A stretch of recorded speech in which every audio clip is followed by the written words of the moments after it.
The sky above Berlin on February 19, 1944, wasn't just darkened, it was consumed.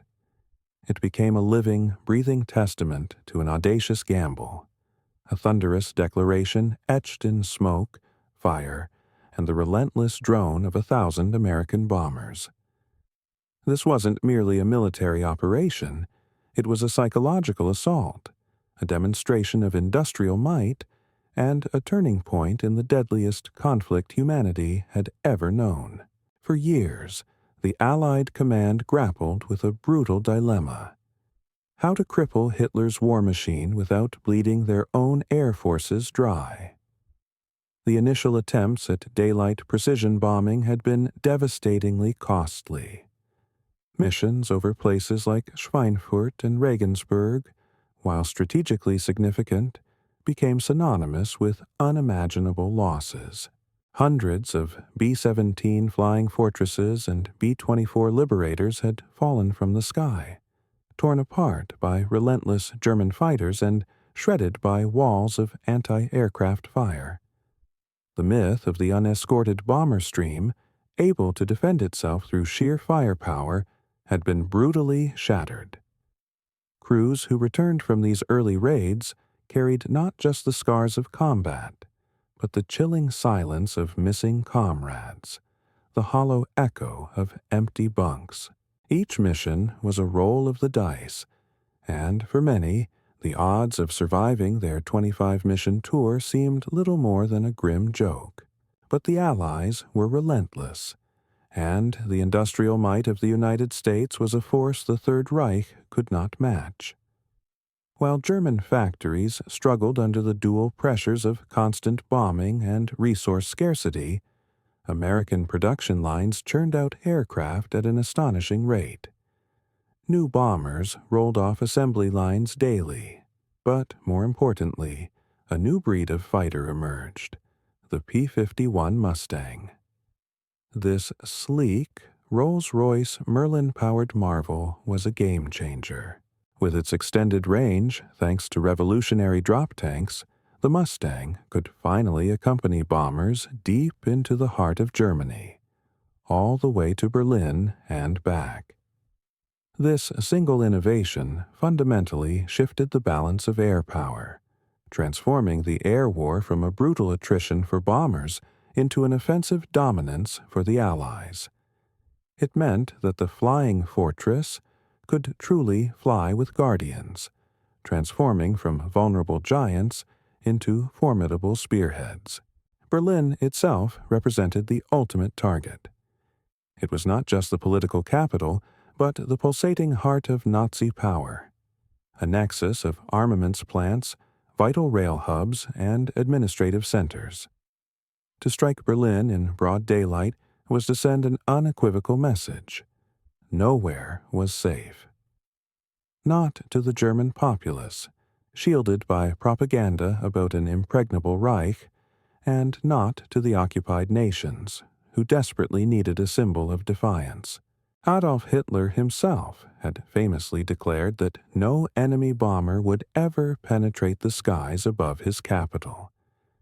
This raid was designed to shatter that boast, to expose the fragility of even the most fiercely protected fortress. Across the sprawling airfields of East Anglia and the Midlands in England, the preparations for this unprecedented assault intensified.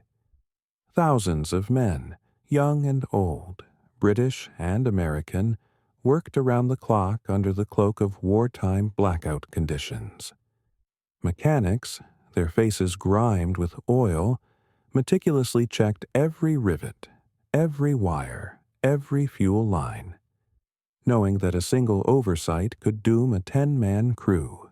Navigators hunched over vast charts of the northern German plains, committing intricate flight paths to memory, calculating headings and fuel burns with obsessive precision. Gunners cleaned their twin 50-caliber machine guns, rehearsing arcs of fire, their hands instinctively moving over the cold metal as they watched grainy film reels of Luftwaffe attack patterns. The air in briefing rooms crackled with a palpable tension. Crews, bleary-eyed and clutching mugs of scalding coffee, filed in, their faces a mix of apprehension and grim determination. When the commanding officers finally unfurled the maps and revealed the target, Berlin, a low, collective murmur always swept through the room. For the veterans, this was the mission they had both dreaded and secretly expected. It was the Everest of aerial combat. For the fresh-faced newcomers, it was a baptism by fire, a plunge into the deep end of a war that had already claimed so many. They understood the risks. Casualty rates on deep penetration strikes often exceeded 20%.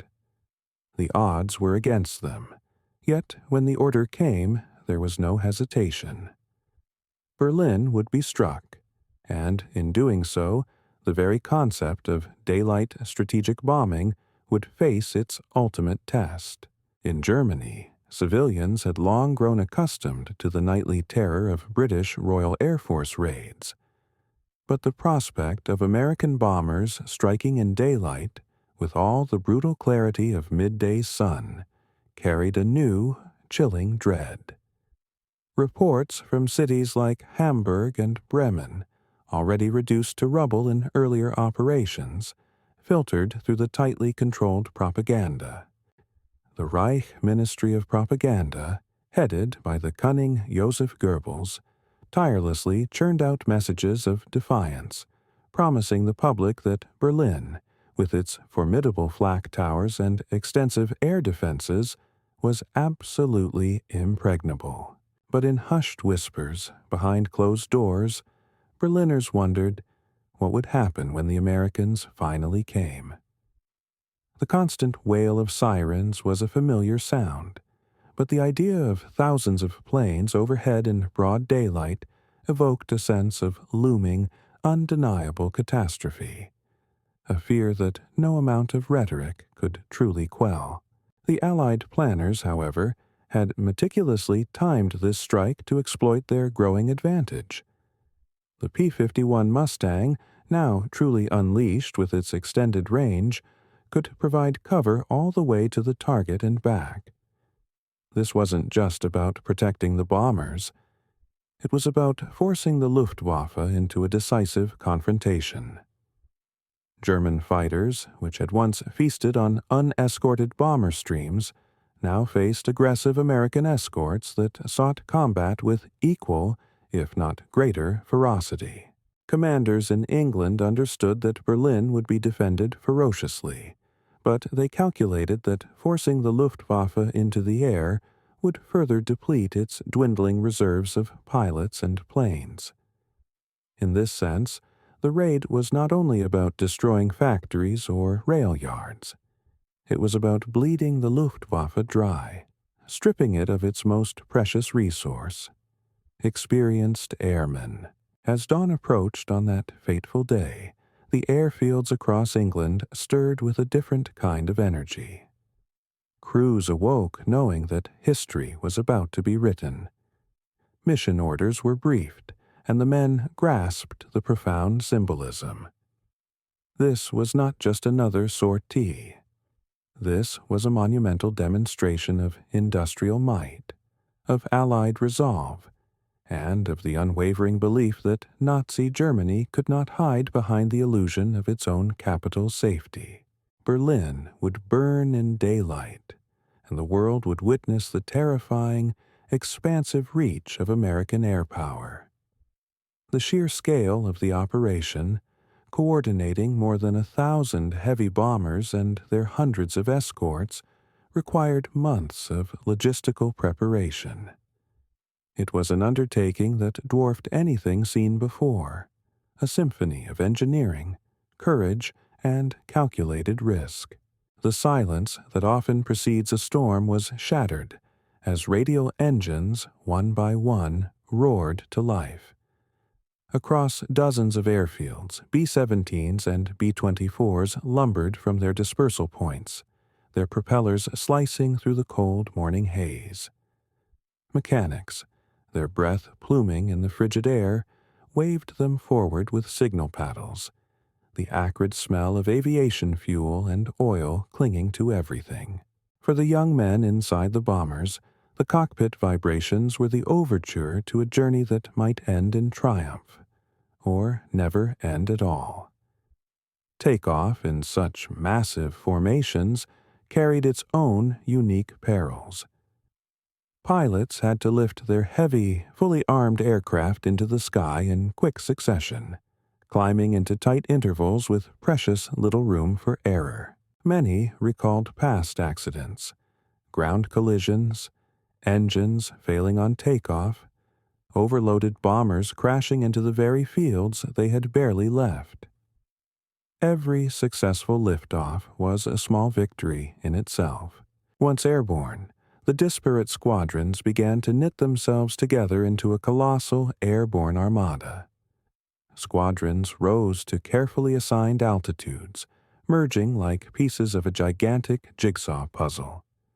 The sight was staggering, even to grizzled veterans. Hundreds of aircraft, their silver bodies glinting in the pale morning light, wings almost overlapping, formed endless rows that stretched to the horizon. Below them, the English Channel shimmered, an indifferent expanse as the formation angled eastward. Radio chatter was kept to a minimum, a disciplined quiet broken only by essential communications. Gunners, their fingers brushing the triggers of their Browning .50 calibers, scanned the skies with a nervous intensity, knowing that even in these early stages, the danger of mid-air collisions lingered. One misjudged turn, one sudden mechanical failure, and two bombers could fall, locked together in a fiery spiral. At the same time, the escort fighters climbed to their covering positions. Mustangs, Thunderbolts, and Lightnings darted among the slower bombers, weaving protective patterns above and to the flanks. Their speed and agility contrasted sharply with the lumbering formations they shielded, yet they were bound together in purpose. The bomber crews often glanced upward, a flash of recognition and gratitude as they saw their guardians streaking past, the sight instilling a quiet confidence as the coast of Britain faded behind them. Ahead lay the long stretch over the North Sea, a silent, unforgiving corridor where the enemy could strike at any moment. Crossing the water, the formation settled into its rhythm. Navigators hunched over their charts, constantly verifying bearings, while bombardiers checked their Norden bomb sights, the advanced targeting system that was meant to deliver precision strikes, a stark contrast to the destructive chaos it would soon unleash. In the radio operator's compartment, coded signals ticked faintly, carrying updates from command, a tenuous lifeline to the safety they had left behind. Every man had his role, and every role mattered. With so many aircraft in the air, discipline was everything. A drifting plane could disrupt the entire formation, exposing dozens of others to attack. To the men inside, the mission already felt endless. Hours of droning engines punctuated only by the occasional glance at fuel gauges and altimeters. The psychological strain began to mount, a creeping weariness even before reaching enemy territory. The sheer immensity of the task pressed on every mind. 1,000 bombers with a single devastating purpose: to strike the capital of the Reich. Veterans knew the next stage would be the most perilous. As soon as they crossed the Dutch coast, German radar would lock on to them, and the Luftwaffe would be summoned into the skies. The silence before the storm was its own form of torment. Crews adjusted oxygen masks. At high altitude, the thin air could induce hypoxia, a dizzying, deadly enemy. Gunners flexed their hands against the freezing air pouring through open turrets, already numb from the cold that seeped into the metal frames. Yet there was also an undeniable awe in what they saw from inside the formations. The sky appeared transformed into a man-made constellation, every bomber a star moving in disciplined unison. For some, it was a moment of pride, a soaring demonstration of what American factories and manpower could achieve. But for others, it was a stark reminder of mortality, a humbling realization of how small they were in the immensity of war. As the first lines of the European coastline began to appear on the horizon, hearts tightened. The safety of England was behind them. The fire of Germany was ahead. As the vast aerial procession reached the European coastline, its scale became almost unfathomable. To observers on the ground in Holland and northern Germany, the sky appeared transformed into a mechanical river, stretching mile after mile, glittering with sunlight reflecting off wings and fuselages. Farmers, soldiers, and civilians alike stood frozen, staring upward as thousands of engines droned in unison. It was not simply an attack. It was an overwhelming display of industrial power flowing across the heavens, an airborne invasion that could not be hidden or ignored. German radar stations had already tracked the incoming mass. Operators, hunched over their glowing cathode screens, transmitted urgent alerts to Luftwaffe control centers. The code words, Feindverband, enemy formation, echoed through command posts from Bremen to Magdeburg. Radio messages spread outward, summoning fighter squadrons to scramble. By now, both sides understood the deadly rhythm of such encounters. The Americans knew that once their aircraft penetrated deeper into Germany, interception was inevitable. The Germans knew they had only minutes to assemble their interceptors into effective groups before the bombers reached Berlin itself. Inside the bomber cockpits, crews remained disciplined but tense. Navigators confirmed their course along designated waypoints, carefully timing the turns that would keep the stream intact. The complexity was staggering. Hundreds of aircraft flying in overlapping combat boxes, each with strict positioning. One drifting bomber could disrupt the cohesion of dozens, exposing them to enemy attack. Yet, from above, the mass of planes appeared as an ordered machine, a deliberate orchestration of speed and geometry. Commanders had insisted that only with such precision could the formation's defensive firepower be fully effective. The deeper they flew, the heavier the defenses became. Anti-aircraft batteries along the coast opened fire first, their black puffs of flak blossoming at high altitude like deadly ephemeral flowers. Shells exploded in thunderous bursts, filling the sky with jagged steel fragments. For the crews, flak was both terrifying and impersonal. Unlike fighters, it gave no chance of retaliation. Pilots held their courses through the storm, resisting the instinct to weave, for breaking formation meant death. When bursts came close, the entire airframe shuddered, rattling teeth and nerves alike. Some aircraft already limped behind, engines coughing from shrapnel hits, but the stream pressed on relentlessly. Meanwhile, in German airfields across the Reich, a frantic scramble unfolded. Mechanics rushed to prepare Messerschmitt Bf 109s and Focke-Wulf FW 190s for takeoff.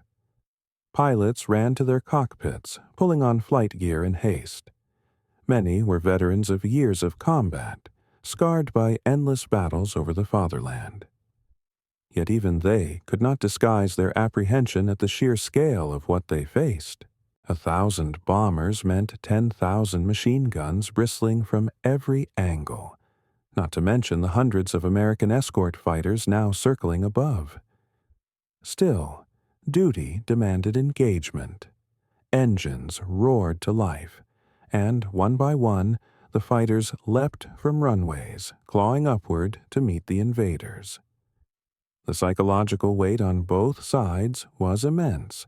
For Berliners, sirens wailed across the city, a mournful dirge warning of what was to come. Crowds rushed into shelters, clutching children, while civil defense workers prepared for infernos. The city's defenses bristled with thousands of flak guns, from massive 128mm cannons on concrete towers to lighter batteries dotting rooftops. Berlin's defenders had been promised they could hold back any assault, but the sheer size of the incoming armada challenged that belief. The Americans, on the other hand, felt both awe and dread as they realized the magnitude of their mission was unlike anything in human history. From the lead bombers, crews could already make out smoke columns rising far ahead, signals of burning targets from earlier raids mixing with the haze of Berlin's vast industrial complexes. The formation held steady, inexorable as a tide. Above, the escorts fanned out, readying themselves for the inevitable clash with German fighters. The stage was set. The city of Berlin was only minutes away, and the sky was about to erupt into chaos. As the vast bomber armada drew closer to the German capital, the Luftwaffe scrambled every available fighter to intercept. From airfields scattered across central Germany, squadrons of Messerschmitt Bf-109s and Focke-Wulf FW-190s clawed into the cold March air, climbing steeply toward their rendezvous with the enemy. To the German pilots, the scale of the American formation was staggering. Veterans who had fought over France and Russia knew the sound of engines well, but nothing in their experience equaled the thunderous roar of more than 1,000 bombers accompanied by hundreds of escorts. Over their radios, orders barked from ground controllers demanded immediate engagement, urging pilots to break the American stream before it reached Berlin's airspace. For the Luftwaffe, defending Berlin was not only about military necessity, but also national pride. The Reich's capital was Hitler's showcase city, heavily fortified with flak towers that bristled with giant 100mm guns capable of hurling shells miles into the sky. Yet, even these formidable defenses required time to track, calibrate, and fire. The responsibility of meeting the bombers initially fell on the fighter wings. Group commanders rallied their men in the air, forming attack groups designed to slice through the bomber boxes. Tactics had been refined for years. Frontal attacks against tight formations, diving slashes from above, and coordinated assaults meant to overwhelm the bomber gunners. Still, many Luftwaffe pilots knew that their ranks were thinning. Losses had been heavy over the past months, and replacements lacked the experience to survive prolonged battles. The Americans anticipated this. Flying fortresses had been equipped with a staggering array of guns: chin turrets, dorsal mounts, waist gunners, and tail guns, each pouring out streams of 50 caliber fire. A formation of dozens could concentrate thousands of bullets into any attacking arc. Escort fighters added another deadly layer of protection. P-51 Mustangs, faster and more maneuverable than anything the Germans could field, pounced on interceptors before they could align for an attack. Over the skies of Magdeburg and Braunschweig, the first clashes erupted, filling the air with weaving contrails and the staccato flashes of tracer fire. German ground observers reported the scale of the engagement in tones of disbelief. Columns of smoke marked where planes had fallen, black streaks tumbling toward fields and forests below. For the Luftwaffe pilots, it was like flying into a storm of steel. Every approach to the bomber stream meant braving torrents of defensive fire. with gunners disciplined and relentless in their arcs. Many Luftwaffe fighters never reached firing range before being shredded by escorts. Yet, desperate and committed, they pressed on. Some pilots executed head-on charges, hurtling straight at the mass of bombers, guns blazing, gambling their lives in hopes of breaking the formation. Inside Berlin, the effect of the scramble was immediate. Sirens howled across the city as civilian defense forces rushed to their posts. Streets emptied as thousands poured into underground shelters. The city's civil defense network, drilled by months of British night raids, operated with rigid efficiency. Fire brigades prepared equipment, medical stations stocked supplies, and police directed civilians underground.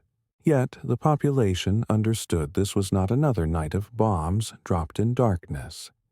This was a daylight assault of unprecedented scale, and the sight of smoke pillars rising in the distance only heightened the fear that Berlin was about to endure its greatest trial.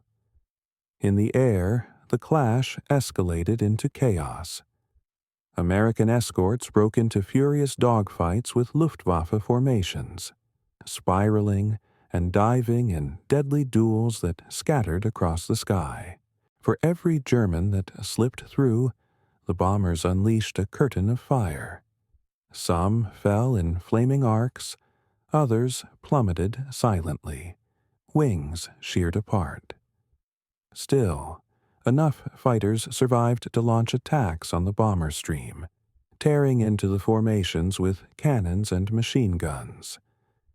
Casualties mounted on both sides, and the air grew littered with burning wreckage, parachutes, and debris. The road to Berlin was paid for with blood and fire, long before the city itself came into sight. By the time the first elements of the bomber stream reached the outskirts of Berlin, the city's formidable flak defenses were already alive with fire. Massive concrete towers, survivors from an earlier, more optimistic era of German defense, rose above the rooftops like medieval fortresses, each bristling with heavy anti-aircraft guns that pumped shells high into the morning sky. The famed 88s, notorious on every battlefield, were joined by larger calibers capable of tearing holes in steel at altitudes exceeding 20,000 feet. For Berliners huddled in shelters, the roar of artillery became an unending thunder, rattling walls and filling the air with acrid, metallic smoke. Above, the formations pressed on, their silver bodies glinting in the sunlight even as explosions rocked their ranks. When the bomb bay doors opened, the city below became the stage for one of the most devastating spectacles of the war. Precision was the official doctrine, but under such ferocious resistance and the chaos of combat, bombs fell across a broad swath of the capital. Railway yards, munitions depots, and industrial complexes were prime targets. Yet entire neighborhoods suffered as cascading strings of explosives leveled blocks of apartments and shops, their foundations crumbling under the immense pressure waves. Witnesses on the ground recalled a sudden dimming of daylight, the sun obscured not by clouds, but by the sheer density of aircraft overhead. Moments later, the earth shook as delayed fuses ignited, throwing up geysers of dust, fire, and shattered masonry. Among the targets struck were factories vital to Germany's war machine. Plants producing ball bearings, aircraft components, and communications equipment lay in the bombers' crosshairs. At Siemensstadt, massive workshops trembled as high explosives shattered machinery and tore through production halls. Rail junctions that carried coal, steel, and armaments into the city were hit, paralyzing crucial supply routes. In Tempelhof and Tegel, Airfields themselves came under bombardment, cratering runways and scattering aircraft. The destruction was systematic, meant not only to weaken Berlin's industry, but to send an unmistakable signal that even the heart of Hitler's empire was not beyond reach. For the civilian population, the experience was apocalyptic. Families huddled in basements, hearing the steady, escalating whistle of falling bombs, followed by the deafening roar of detonation. The pressure waves blew out windows, collapsed fragile buildings, and buried victims beneath mountains of rubble. Fire brigades struggled to respond, their engines weaving through debris-strewn streets only to find entire districts ablaze. Incendiary clusters, designed to ignite roof timbers and fuel reservoirs, spread the flames faster than they could be contained, turning residential blocks into raging infernos. Columns of black smoke rose thousands of feet into the air, mingling with the contrails of the bombers above. Survivors later described the sky as a seething canopy of fire and steel. Despite the onslaught, German propaganda attempted to frame the event as proof of Berlin's resilience. Loudspeakers in public shelters blared patriotic messages, insisting the capital would withstand any enemy assault. But for ordinary Berliners, the truth was undeniable. Buildings that had stood for centuries were reduced to hollow shells. Historic avenues were scarred by bomb craters. Children cried in the darkness of bunkers as the city trembled above them. This was not the distant thunder of war heard in other parts of Germany. This was destruction delivered directly into the capital in daylight, before the eyes of its citizens. For the American crews, the scene below was glimpsed only in flashes. The sight of rising smoke, the glow of fire through drifting haze, the sudden flares of explosions as their bombs struck. Many bombardiers fought to hold their aircraft steady through walls of flak, trusting their Norden sights to release loads with accuracy despite turbulence and damage. Pilots grimly watched their comrades fall, bombers breaking apart or plunging into the inferno below. Yet the stream continued to unleash its payload. In a matter of minutes, Berlin had been transformed into a city under siege from the sky. As the bombers disgorged their loads and the city convulsed under fire, the battle in the skies intensified to a scale rarely seen in the air war. German fighters, unwilling to yield their capital without a furious struggle, launched wave after wave of counterattacks. Messerschmitt Bf-110 heavy fighters, modified with upward-firing cannons, stalked the formations from below, attempting to blast bombers apart from their blind spots. Focke-Wulf FWW 190s dove through the defensive curtain at terrifying speeds, hurling rockets and cannon fire into the densely packed formations. Some even carried aerial bombs meant to detonate within the tight American boxes, turning the sky itself into a killing ground. The Americans, however, had learned hard lessons from earlier disasters. In previous raids, unescorted bombers had been savaged by the Luftwaffe. But now, the P-51 Mustangs and P-47 Thunderbolts swept across the engagement zone with ruthless efficiency. Fighter groups flew not only defensive patrols but aggressive hunting missions, tearing into German formations before they could coordinate attacks. Mustangs chased their opponents deep into German airspace, strafing airfields and rail yards on their return, depriving the Luftwaffe of the chance to regroup. Over Berlin, the effect was dramatic. American escorts cut into the interceptors before they could mount sustained assaults, turning the sky into a chaotic ballet of twisting contrails, cannon bursts, and falling wreckage. Within the bomber stream, gunners fought their own desperate battles.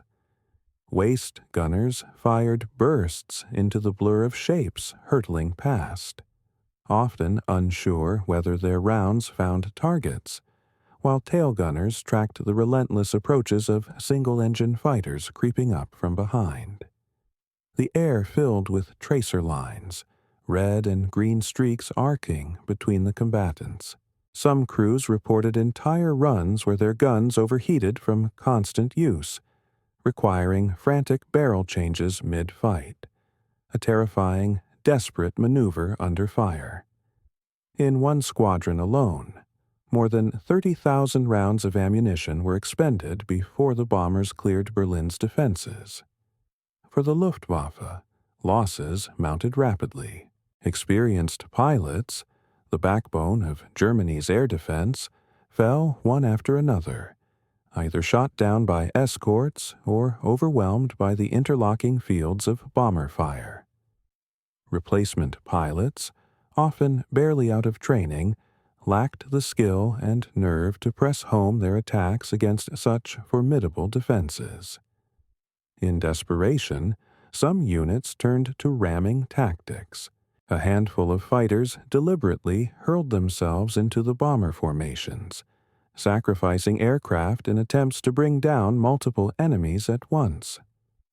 Though horrifying to witness, these attacks underscored the Luftwaffe's growing desperation, a willingness to embrace suicide missions to protect the homeland. The cost for the Americans was heavy as well. Dozens of bombers fell in flames, breaking apart under cannon fire or vanishing into blossoms of black smoke from direct flak hits. Parachutes dotted the sky, each one a man drifting into captivity or death. For crews still airborne, the sight was seared into memory. Comrades who had eaten breakfast with them that morning now vanished within seconds. Yet the stream maintained its integrity. The philosophy of mass formation, to rely on collective strength rather than individual survival, proved effective even as it demanded terrible sacrifices. On the ground, Berliners witnessed the duel above their city with a mix of awe and dread. From streets choked with rubble, they watched as fighters spiraled in flames, some plunging into the very neighborhoods already ablaze from bombs. The air war, once an abstract notion heard in speeches or read in newspapers, now unfolded directly overhead. The capital was both battlefield and target, its fate determined by the outcome of the roaring conflict above. By the time the bombers began to turn westward, the Luftwaffe had thrown nearly everything it could into the fight. Hundreds of sorties had been flown, but the sheer magnitude of the American attack proved overwhelming. Berlin burned fiercely below, and, in the air, the Germans had expended men and machines at a rate they could not afford to sustain.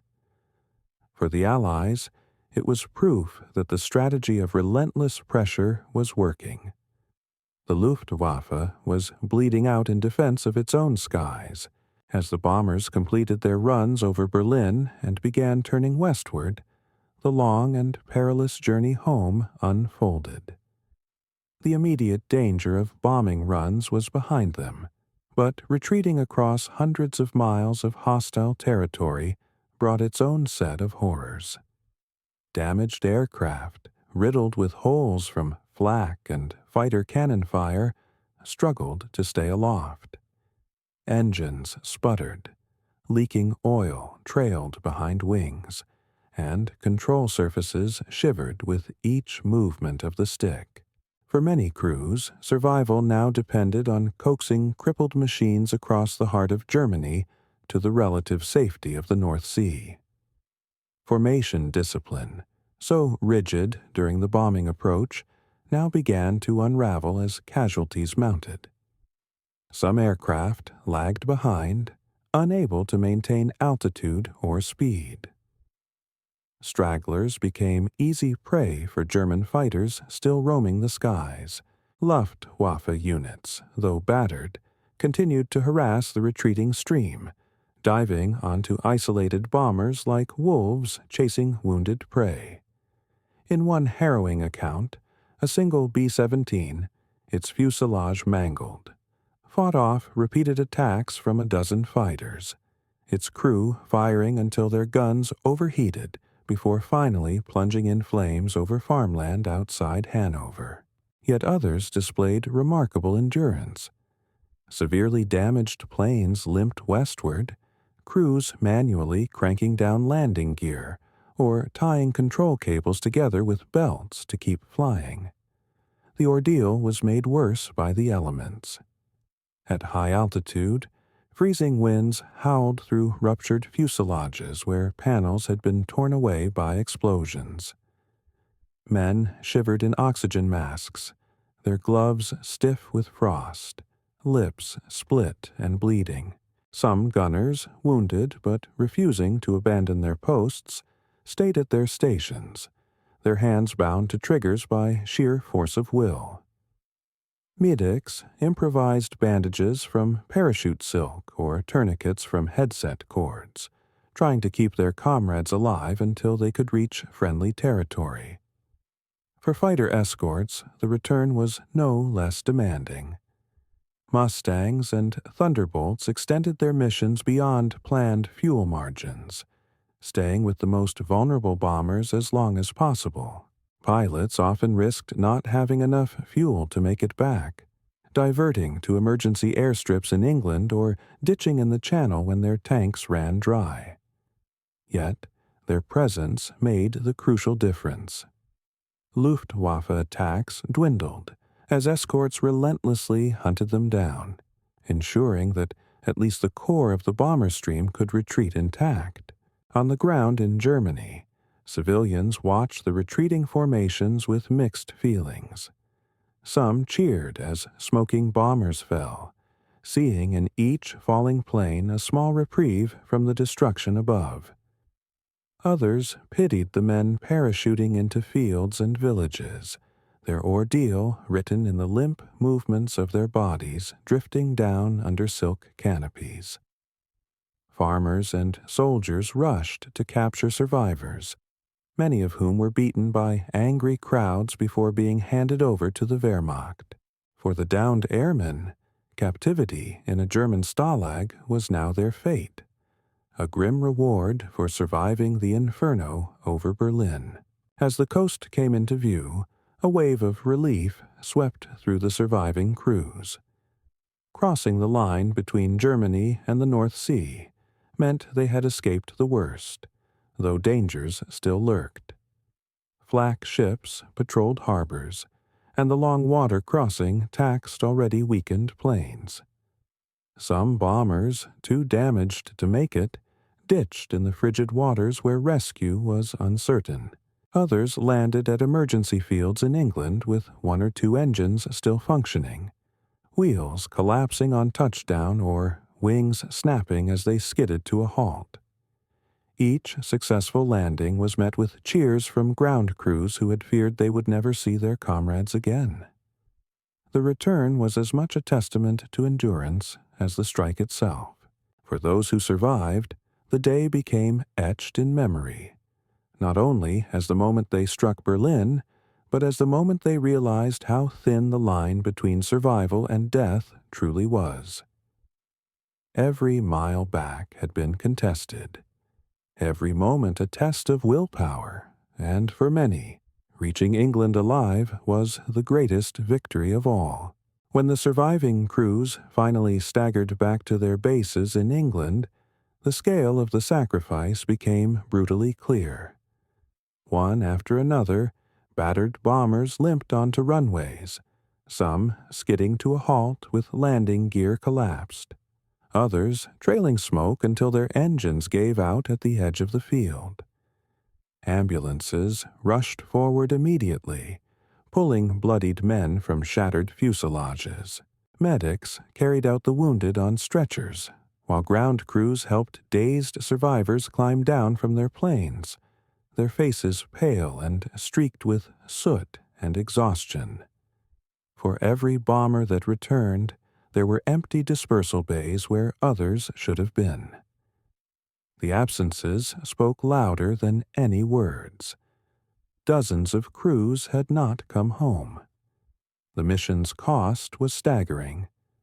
Reports confirmed that more than 60 bombers had been lost outright, with hundreds more damaged, many beyond repair. Hundreds of airmen were dead, captured, or missing. Fighter groups also reported losses, though their numbers were lighter compared to the bomber crew's ordeal. Yet, despite the immense price, the raid had succeeded in a way that stunned both Allied commanders and German observers. Rail yards in Berlin lay in ruins. Key factories had been hit hard, and entire districts were crippled by fires. The psychological blow was even greater. For the first time, Berlin had suffered the full force of American daylight bombing, and the myth of the capital's invulnerability was shattered. Inside Berlin, the devastation was immense. Civil defense services struggled for days to bring order. Water mains had been severed, making firefighting nearly impossible. Entire blocks smoldered in ruins, leaving thousands homeless. Hospitals overflowed with wounded civilians and soldiers alike, while morgues filled to capacity. Yet the Nazi regime moved quickly to spin the disaster. Joseph Goebbels' propaganda machine broadcast defiant messages, insisting the damage was limited and that Berliners remained unshaken. Newspapers published exaggerated accounts of American losses, claiming the Luftwaffe had destroyed far more planes than reality. To the people living among the wreckage, however, the truth was obvious. The war had finally reached their doorsteps in daylight, and there was no escape from it. For the Luftwaffe, the cost was catastrophic. Dozens of irreplaceable fighters had been lost, and, even more critically, many of their most experienced pilots had not returned. Training new replacements took months, and by 1944, fuel shortages and rushed instruction meant that the quality of recruits declined sharply. Allied intelligence noted the shift. The once formidable Luftwaffe was bleeding to death, forced to fight battles it could not win. Each daylight raid forced them into combat, draining reserves that Germany desperately needed to defend other fronts. In the United States and Britain, the news of the raid spread rapidly. Newspapers heralded the operation as a turning point, celebrating the courage of the crews who had braved Berlin's defenses.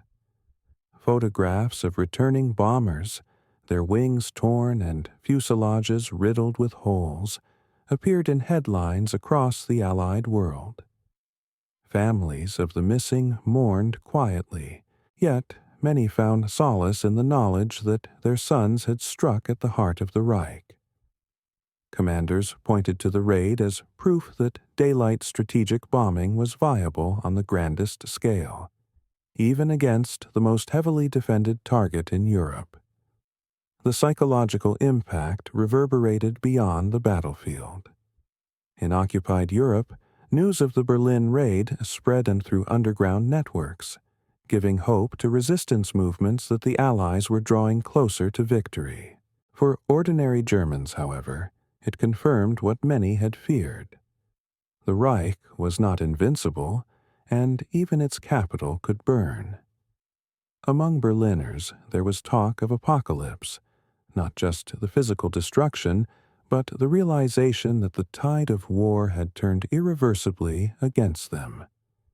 The day had exacted a terrible cost in lives and machines. Yet it also shifted the balance of air power.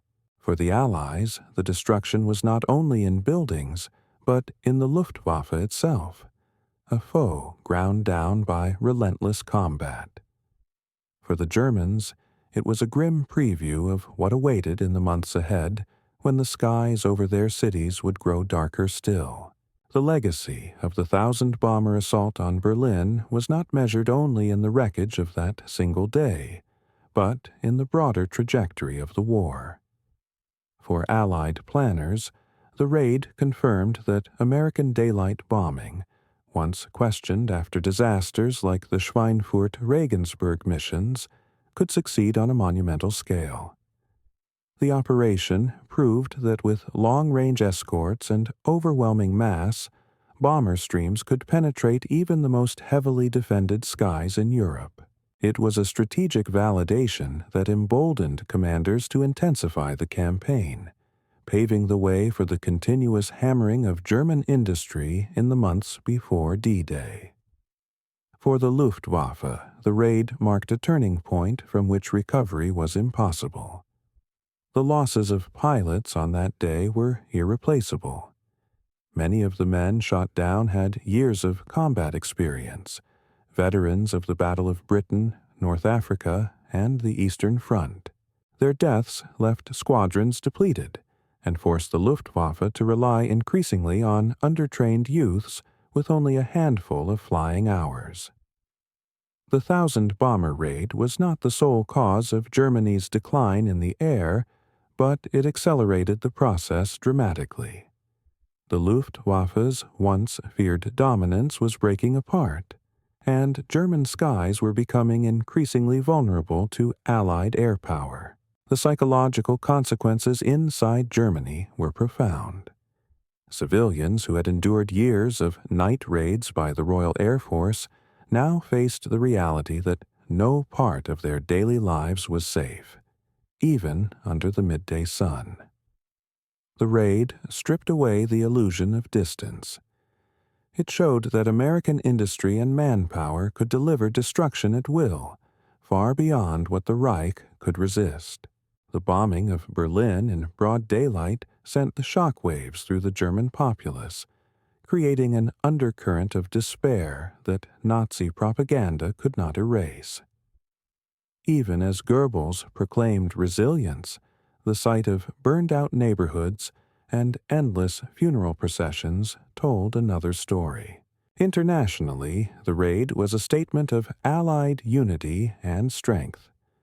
Newspapers in the United States trumpeted headlines about Berlin in flames, emphasizing the courage of airmen and the unstoppable tide of American might.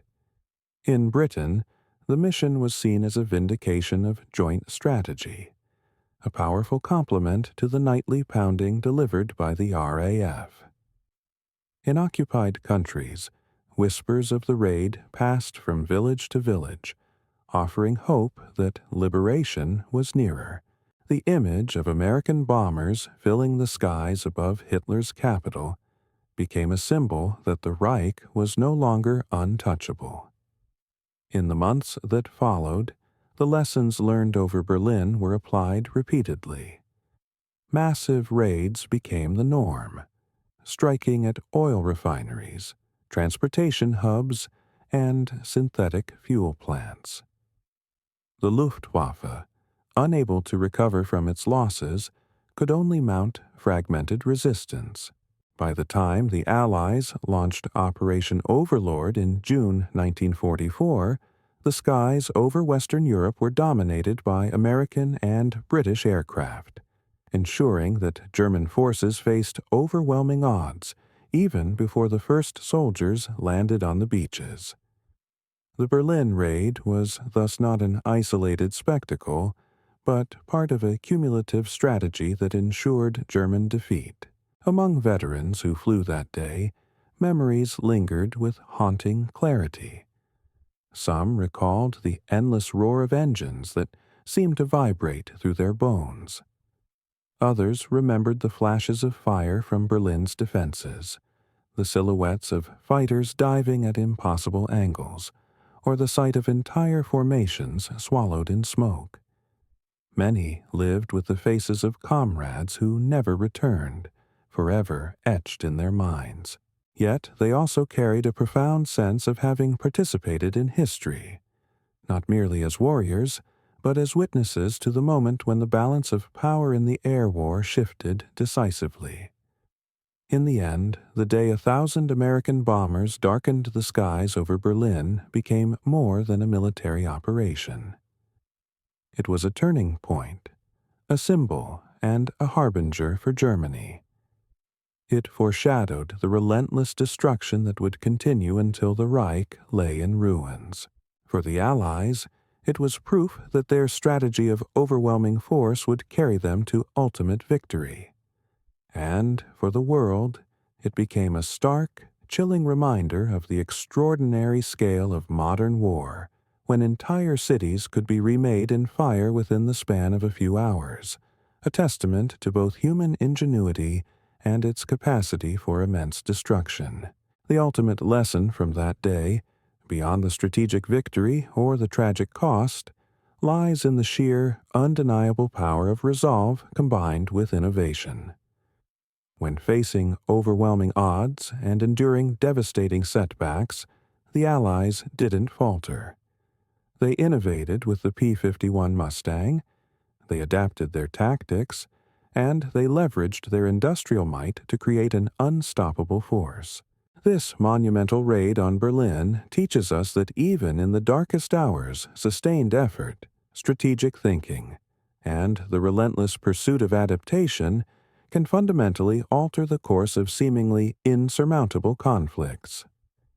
It underscores the human capacity for courage under fire, the terrifying efficiency of industrial warfare, and the enduring truth that even the most formidable defenses can be breached when enough force and ingenuity are brought to bear. It is a story not just of military might, but of the relentless human spirit in the face of absolute chaos, and the profound, lasting impact of a single, audacious day that changed the skies of war forever.